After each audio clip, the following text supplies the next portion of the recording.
नमस्कार। आज हम राज्यपाल के बारे में जानकारी प्राप्त करेंगे कि राज्यपाल के पद पर नियुक्त होने के लिए योग्यता क्या है, शर्तें क्या है, उसकी पदावधि क्या है और राज्यपाल की शक्तियां और निषेधाधिकार के बारे में जानेंगे। संविधान का अनुच्छेद 153 ये प्रावधानित करता है कि प्रत्येक राज्य में एक राज्यपाल होगा। 2 या 2 से अधिक राज्यों के लिए भी एक ही राज्यपाल नियुक्त किया जा सकता है। हमारे देश में चूंकि राज्यों में भी संसदीय प्रणाली की सरकार है, अतः राज्यपाल नाम मात्र का या कार्यपालिका का प्रधान होता है और सारी कार्यपालिका शक्तियां राज्यपाल में निहित होती हैं, जिनका प्रयोग वह मंत्रिपरिषद की सलाह और मंत्रणा के अनुसार और उनके माध्यम से करेगा। अब हम देखते हैं कि राज्यपाल के पद पर नियुक्ति के लिए योग्यताएं क्या हैं। अनुच्छेद 157 आर्टिकल 157 यह प्रावधानित करता है कि कोई भी व्यक्ति राज्यपाल के पद पर नियुक्त हो सकता है यदि पहला वह भारत का नागरिक होना चाहिए और दूसरा उसने 35 वर्ष की आयु प्राप्त कर ली हो, यानी 35 वर्ष की आयु पूर्ण कर चुका हो। राज्यपाल केंद्र या राज्य के सरकार के अधीन कोई लाभ का पद धारण करने वाला नहीं होना चाहिए, ना ही वो संसद या किसी विधान मंडल का सदस्य होना चाहिए।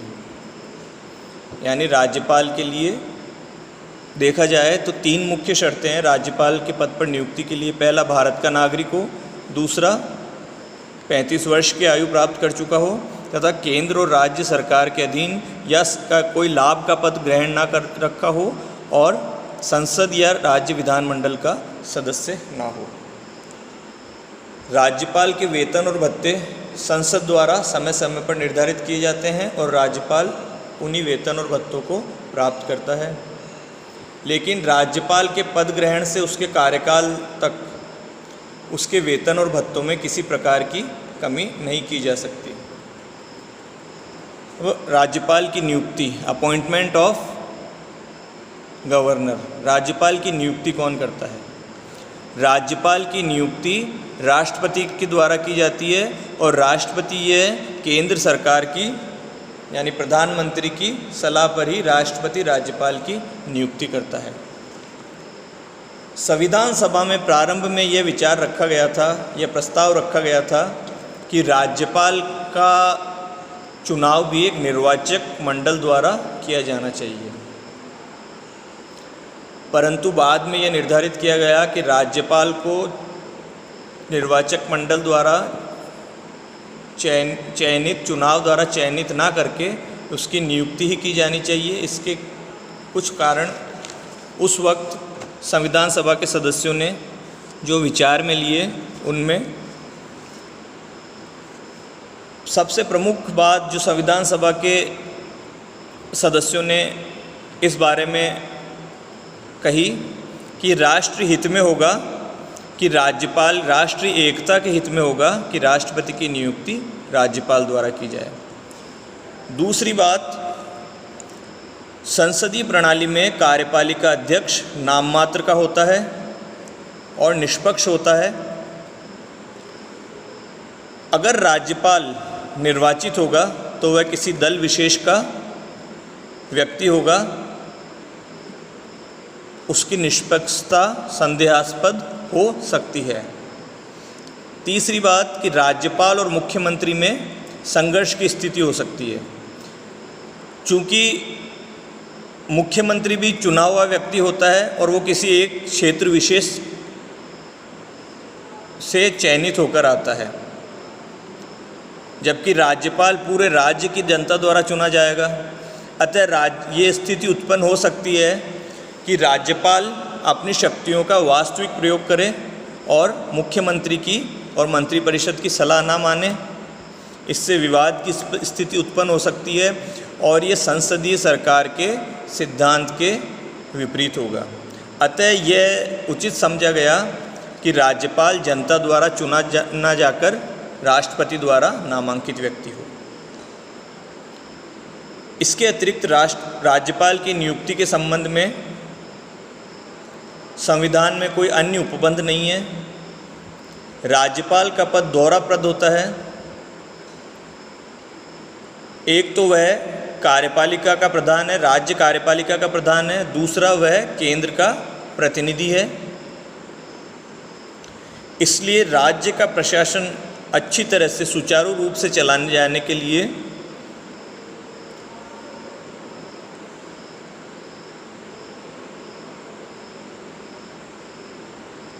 किसी व्यक्ति को राज्यपाल के पद पर नियुक्त करने से पूर्व उस राज्य के मुख्यमंत्री की सलाह ली जानी चाहिए।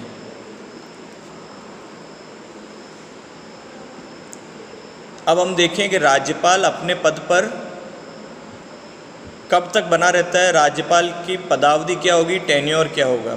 अनुच्छेद 156 के अनुसार राज्यपाल राष्ट्रपति के प्रसाद पर्यंत अपने पद पर बना रहेगा। राज्यपाल के पद का कार्यकाल 5 वर्ष होता है। राष्ट्रपति उससे पूर्व भी उसे अपने पद से हटा सकता है। राष्ट्रपति ऐसा प्रधानमंत्री और केंद्रीय मंत्रिपरिषद की सलाह से करता है। 5 वर्ष से पूर्व भी राज्यपाल लिखित में राष्ट्रपति को अपना इस्तीफा सौंप सकता है। जिस प्रकार राष्ट्रपति अपने उत्तराधिकारी द्वारा कार्यभार संभालने तक अपने पद पर बना रहता है, उसी प्रकार राज्यपाल भी अपने उत्तराधिकारी द्वारा कार्यभार संभालने से पहले कार्यभार संभालने तक अपने पद पर बना रहता है। और कुछ आकस्मिक परिस्थितियां उत्पन्न हो जाए, जैसे यदि राज्यपाल की मृत्यु हो जाए या वो बीमार हो जाए, तो उस वक्त राज्य का मुख्य न्यायाधीश राज्यपाल के पद के कर्तव्यों का निर्वहन करेगा। और यदि मुख्य न्यायाधीश भी किसी कारण से उपलब्ध नहीं है, तो राज्य के उच्च न्यायालय का वरिष्ठतम न्यायाधीश राज्यपाल के कर्तव्यों का निर्वहन करेगा। अब हम देखते हैं कि राज्यपाल की शक्तियां क्या क्या हैं। राज्यपाल और राष्ट्रपति की शक्तियां लगभग समान हैं, उनमें थोड़ा सा ही अंतर है, कुछ ही भिन्नता है। संविधान के अनुच्छेद 154 में राज्यपाल की शक्तियों को प्रावधानित किया गया है। राज्यपाल की शक्तियों को 5 भागों में बांटकर उनका अध्ययन किया जा सकता है। सबसे पहला है कार्यपालिका शक्ति यानी एग्जीक्यूटिव पावर्स। दूसरा है विधायिनी शक्तियाँ लेजिस्लेटिव पावर्स। तीसरा है न्यायिक शक्तियाँ जुडिशियल पावर्स। चौथा वित्तीय शक्तियाँ फाइनेंशियल पावर्स। और 5वां जो है विवेकीय शक्तियाँ यानी डिस्क्रिशनरी पावर्स। राष्ट्रपति और राज्यपाल की शक्तियों में प्रमुख विभेद यही है कि राष्ट्रपति को ऐसी कोई विवेकीय शक्ति प्राप्त नहीं है, जबकि राज्यपाल कुछ मामलों में अपने विवेक के अनुसार कार्य कर सकता है।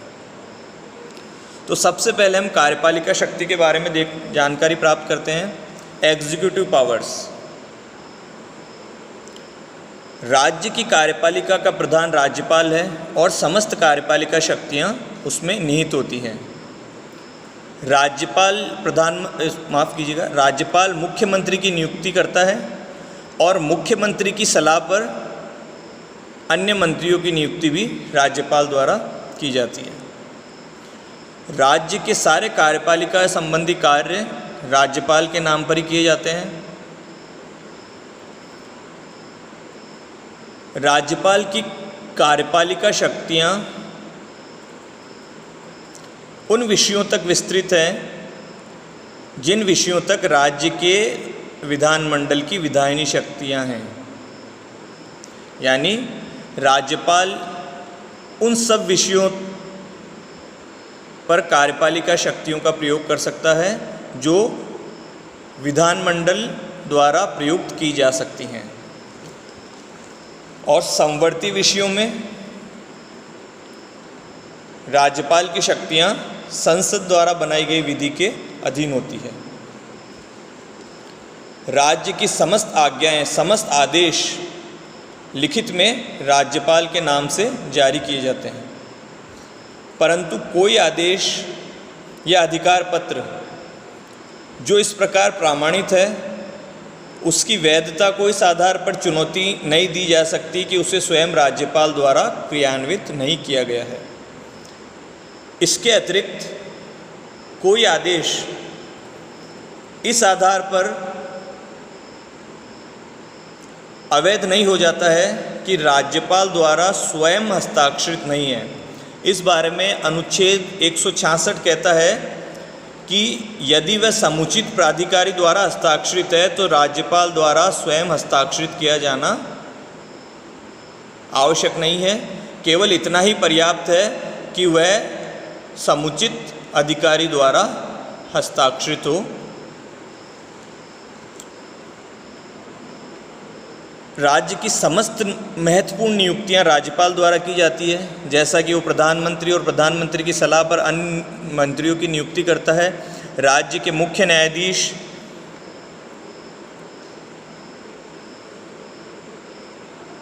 राज्य के लोक सेवा आयोग के अध्यक्ष और उनके सदस्यों की नियुक्ति भी राज्यपाल द्वारा की जाती है। इसके अतिरिक्त अन्य महत्वपूर्ण पदों पर भी नियुक्तियां राज्यपाल द्वारा की जाती हैं और राज्यपाल ऐसी नियुक्तियां मुख्यमंत्री की सलाह से ही करेगा। इसके बाद हम देखें विधायनी शक्तियां, लेजिस्लेटिव पावर्स। अनुच्छेद 174 में राज्यपाल की विधायनी शक्तियों के बारे में यह प्रावधानित है कि 174 के अंतर्गत राज्यपाल विधानमंडल का अधिवेशन आहूत करता है, यानी बुलाता है, स्थगित करता है, सत्रावसान करता है और आवश्यकता पड़ने पर विधानमंडल को भंग भी कर सकता है। राज्यपाल विधानमंडल का आवश्यक अंग है। कोई भी विधेयक राज्यपाल की अनुमति के राज्यपाल की स्वीकृति के बिना अधिनियम नहीं बन सकता है। राज्यपाल कुछ विधेयकों को राष्ट्रपति की अनुमति के लिए सुरक्षित रख सकता है और विधान परिषद के कुछ सदस्यों की नियुक्ति भी करता है। राज्यपाल की विधायनी शक्तियों में सबसे महत्वपूर्ण है अध्यादेश जारी करने की शक्ति। जिस प्रकार अनुच्छेद 123 में राष्ट्रपति अध्यादेश जारी कर सकता है, उसी प्रकार राज्यपाल अनुच्छेद 213 के अंतर्गत अध्यादेश जारी कर सकता है और अध्यादेशों का वही प्रभाव होगा जो विधानमंडल द्वारा पारित अधिनियम यानी किसी कानून का होता है। राज्यपाल के द्वारा पारित अध्यादेश में राज्यपाल का समाधान होना ही कि ऐसी परिस्थितियां विद्यमान हैं कि तुरंत कार्रवाई करके अध्यादेश जारी किया जाए, यही समाधान राज्यपाल का समाधान ही अंतिम होगा और उससे किसी न्यायालय में चुनौती नहीं दी जा सकती। परंतु जिस प्रकार राष्ट्रपति द्वारा पारित अध्यादेश को संसद के दोनों सदनों द्वारा स्वीकृत होना आवश्यक है, उसी प्रकार अध्यादेश को भी 6 सप्ताह के अंतर्गत विधानमंडल की स्वीकृति प्राप्त होना आवश्यक है, अन्यथा वह स्वयं निष्प्रभावी हो जाता है।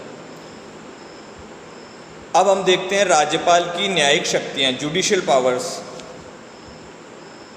राज्यपाल की न्यायिक शक्तियाँ जिस प्रकार राष्ट्रपति को प्राप्त है, उसी प्रकार राज्यपाल भी किसी दोषित व्यक्ति के दंड को कम कर सकता है, क्षमा कर सकता है, परिवर्तित कर सकता है, निलंबित कर सकता है। लेकिन राज्यपाल और राष्ट्रपति द्वारा प्रयुक्त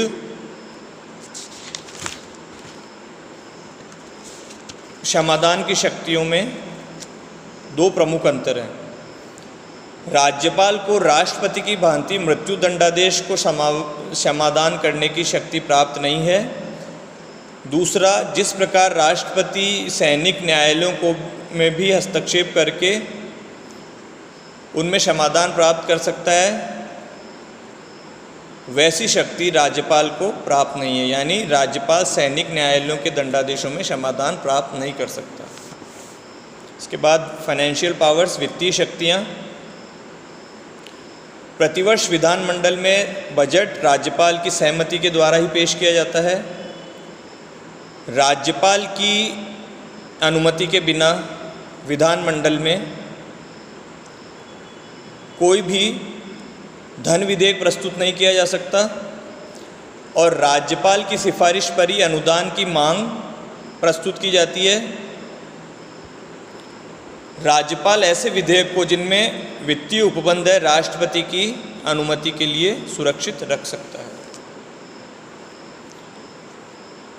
अब हम देखें विवेकी शक्तियाँ, डिस्क्रिशनरी पावर्स। संविधान के अंतर्गत राज्यपाल को कुछ विवेकी शक्तियाँ प्राप्त हैं। हालांकि संवैधानिक उपबंध ये कहते हैं कि राज्यपाल मुख्यमंत्री की सलाह से प्राप्त करेगा, परंतु कुछ स्थानों पर वह स्वविवेक से भी कार्य कर सकता है। जैसे राज्य में राष्ट्रपति शासन लागू करने की सिफारिश राष्ट्रपति को करना, विधानसभा को भंग करना, या विधानमंडल में अगर कोई दलीय स्थिति स्पष्ट ना हो, यानी किसी दल को बहुमत प्राप्त ना हो, तो मुख्यमंत्री की नियुक्ति राज्यपाल द्वारा की जा सकती है। तो इस प्रकार हम देखते हैं कि ये सब राष्ट्रपति की, माफ़ कीजिए, राज्यपाल की शक्तियां हैं और इन शक्तियों के प्रयोग से वो राज्य के शासन व्यवस्था को, न्याय व्यवस्था को सुचारू रूप से चलाता है। धन्यवाद।